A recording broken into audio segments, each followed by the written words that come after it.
They've Bautista, I am pretty sure তাকে এই অবস্থায় দেখে আপনারা নিশ্চয়ই অনেক শক খেয়েছেন, জাস্ট লাইক মি, বিকজ তার আগের ছবির সঙ্গে এখনকার ছবি কম্পেয়ার করলে বোঝা যায় তার কতটা ম্যাসিভ ফিজিক্যাল ট্রান্সফরমেশন হয়েছে এবং তিনি কতটা ওজন কমিয়েছেন। বাট দ্য ফ্যাক্ট ইজ, তার অবস্থা এরকম রোগা হলো কিভাবে?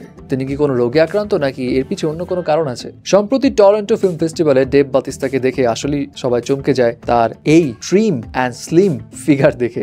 যেই দেব বাতিস্তার ফিগার ছিল একদম হাল্ক টাইপ, সে কিভাবে এতটা শুকিয়ে গেল? ওয়েল, এর পিছনের কাহিনী দেব বাতিস্তার নিজেই একটা পডকাস্টে রিভিল করে। না, কোনো রোগে তিনি আক্রান্ত নন, but the fact is Dave Bautista জানায় তিনি এখন যে অবস্থায় আছে এরকম হালকা তিনি তার জীবনে ওই 19 বছর বয়স পর্যন্ত ফিল করেছিল। এরপর আর তিনি এতটা লাইট ফিল করেনি। তিনি জানান, আমি আমার জীবদ্দশায় সর্বোচ্চ যে ওজন আমার ছিল সেটা ছিল 167 কেজি এবং তার রেসলিং ক্যারিয়ারে তার ওজন ছিল অলমোস্ট 131 কেজির মতো। বাট প্রায় 1.5 বছর আগে তিনি যখন নক অ্যাট দ্য কেবিন এই মুভিটা করতে যান তখন তার ওজন ছিল 142 কেজি এবং এখান থেকেই দুঃস্বপ্নটা শুরু হয়। এই 142 কেজি ওজনের পর তিনি নিজেকে অনেক ভারী ফিল করতে লাগলেন এবং অনেক অস্বস্তি হতে লাগলো তার রেগুলার অ্যাক্টিভিটিসে এবং তিনি তখন ডিসাইড করলেন যে না, ওজনটা কমানো উচিত। কিন্তু তিনি ওজন কমাতে গিয়ে দেখলেন যে এটা তার জন্য অনেক ডিফিকাল্ট হচ্ছে এবং একা একা পারছেন না। এরপর তিনি তার একটা ফ্রেন্ডকে ডাক দিলেন যে কিনা ট্রেনার,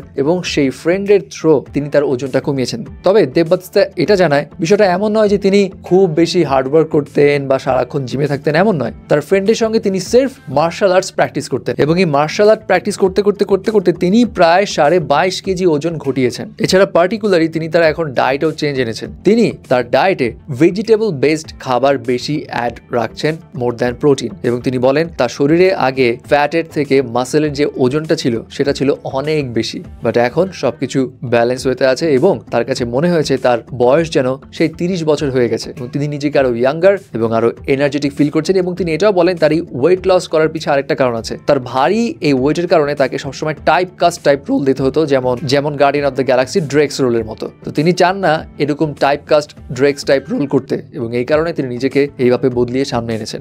আচ্ছা, হলিউডের অ্যাক্টর দেব বাতিস্তাকে নিয়ে যখন কথা বলছি তখন আরেকজন অ্যাক্টর মর্গান ফ্রিম্যানের একটু কথা বলি। মর্গান ফ্রিম্যানের একটা সারপ্রাইজিং বিষয় আছে কি জানেন? তার কানের দুল। আপনারা হয়তো খেয়াল করেছেন বা অনেকে হয়তো খেয়াল করেননি, তার কানে কিন্তু একটা গোল্ডের রিং রয়েছে এবং এই ইয়ার রিংটা কেন আছে জানেন? এমন নয় যে তিনি খুব ফ্যাশন সচেতন, এর পিছনে রিজন আরো ডিপ। তিনি এক ইন্টারভিউতে জানান এই গোল্ডের রিং দেওয়ার পিছনে রিজন হচ্ছে তিনি যদি কখনো কোনো অপরিচিত জায়গায় এই পৃথিবী ছেড়ে চলে যান তাহলে যাতে তার সৎকার কাজটা সম্পন্ন হয় এবং এই জন্য যাতে কফিনের টাকাটা তার এই কানের দুল বিক্রি করে তোলা যায়, সেই কারণেই তিনি এই দুলটা সবসময় তার কানে পড়েন। মানে তার চিন্তা কতটা গভীর একবার খেয়াল করেছেন? তিনি বলেন ছোটবেলাতে তিনি পাইরেটসের অনেক কাহিনী শুনতেন এবং সমুদ্রের পাইরেটসদের নিয়ে তার অনেক আগ্রহ ছিল এবং তিনি জানতে পেরেছিলেন যে সমুদ্রে যারা থাকে তাদের কানে এরকম একটা ছিদ্র থাকে এবং ওখানে একটা গোল্ডের রিং থাকে। তো সেই থেকে ইন্সপায়ার্ড হয়ে তিনি তার কানে এই গোল্ডের রিংটা বসিয়েছিলেন।